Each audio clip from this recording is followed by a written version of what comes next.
और बल्दिया इलेक्शन का जब अनाउंसमेंट हुआ तो उन्हीं गोवंडी मानखुर्द के बीच में रहने वाले लोगों का, आप जैसे हम जैसे आम लोगों के बीच में से कैंडिडेट्स चुनकर लेकर आए। और बैरिस्टर साहब ने, अहमद बलाला साहब ने, उन कैंडिडेट्स को स्क्रीनिंग करने के बाद हमको वो कैंडिडेट्स दिए और अल्हम्दुलिल्लाह 8 सीट हमने मानखुर्द शिवाजी नगर असेंबली में लड़ाई, जिसमें 5 सीट समाजवादी पार्टी की थी, एमएलए समाजवादी पार्टी का था। और वो समाजवादी पार्टी का मगरूर एमएलए हर वक्त ये कहता था कि हमारे पास 39 एमपी है, हमारे पास 100 से ज्यादा एमएलए है।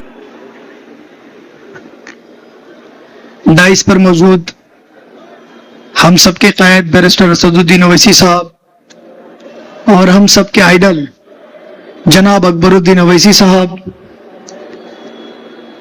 इम्तियाज जलील साहब, अख्तर इमान साहब, जमील साहब, वारिस पठान साहब और हैदराबाद असेंबली के तमाम एमएलए, एमएलसी, महाराष्ट्र और पूरे इंडिया से चुनकर आए मेरे तमाम कॉरपोरेटर्स, जिंदा दिल अवाम, पर्दानशी माँ बहन, अस्सलाम वालेकुम रहमतुल्लाहि व बरकातहू। अल्हम्दुलिल्लाह 2024 वो साल था, या उसके पहले मैं कहूं कि जिस तरह आप तकरीर सुन रहे हैं उस तरह हम लोग भी कहीं भीड़ में खड़े रह के तकरीर सुना करते थे। लेकिन ये मजलिस की ताकत बैरिस्टर असदुद्दीन ओवैसी साहब की नजर है, जो इस भीड़ में से ढूंढकर हम लोगों को स्टेज पर लाकर खड़ा कर दी। उसके लिए मैं तमाम लीडरांस का, बैरिस्टर असदुद्दीन ओवैसी साहब का, अकबरुद्दीन ओवैसी साहब का, अहमद बलाला साहब का, इम्तियाज जलील साहब का दिल से शुक्रिया अदा करता हूं कि एक ऐसे इंसान को जो पढ़ाने लिखाने के अलावा कभी उसने पॉलिटिक्स भी नहीं की, जिसके पास पॉलिटिकल एक्सपीरियंस नहीं था, लेकिन उठाकर उन्होंने असेंबली इलेक्शन लड़ाया। और मजलिस की ताकत ये थी कि मुझ जैसे इंसान को भी 42,000 वोट मिल गए। आने वाले वक्त में 1 साल इलेक्शन हारने के बाद लोगों ने कहा कि आप लोग अब खत्म हो जाएंगे, आपको गोवंडी में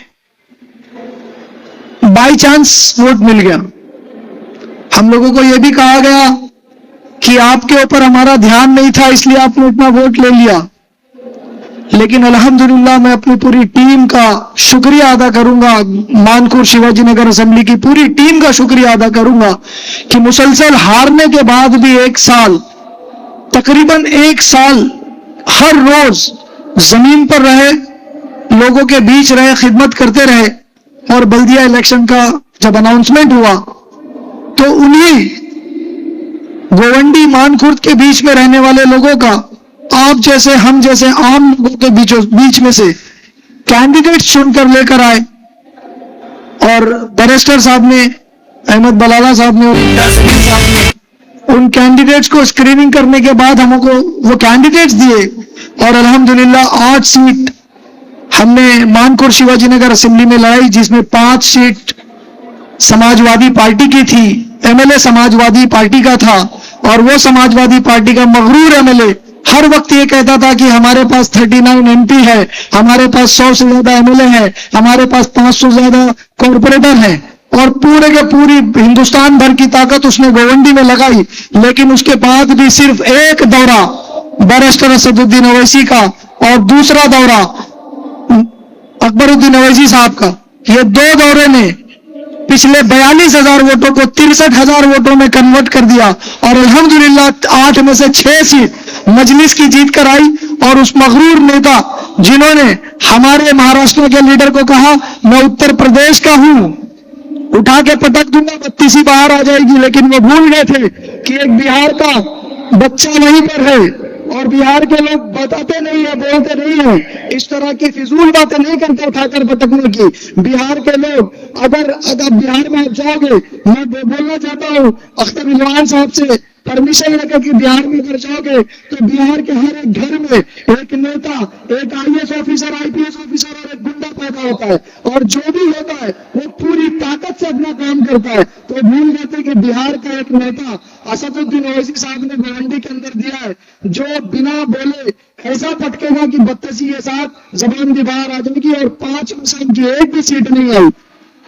लेकिन उनका आदर करते हैं, हम सम्मान करते हैं। हमारे लीडर ने सिखाया, अकबर साहब ने मुझे सिखाया कि कभी किसी बड़े लीडर को, भले वो हमारा अपोनेंट है, उसको बदतमीजी नहीं करना। इसलिए पूरे आदर के साथ हम उनसे भी कहेंगे, तमाम अपोजिशन से भी कहेंगे कि आइए, हमारी लड़ाई कोई पॉलिटिकल लड़ाई नहीं, हमारी लड़ाई वजूद बचाने की लड़ाई है, हमारी लड़ाई हुकूक दिलाने की लड़ाई है,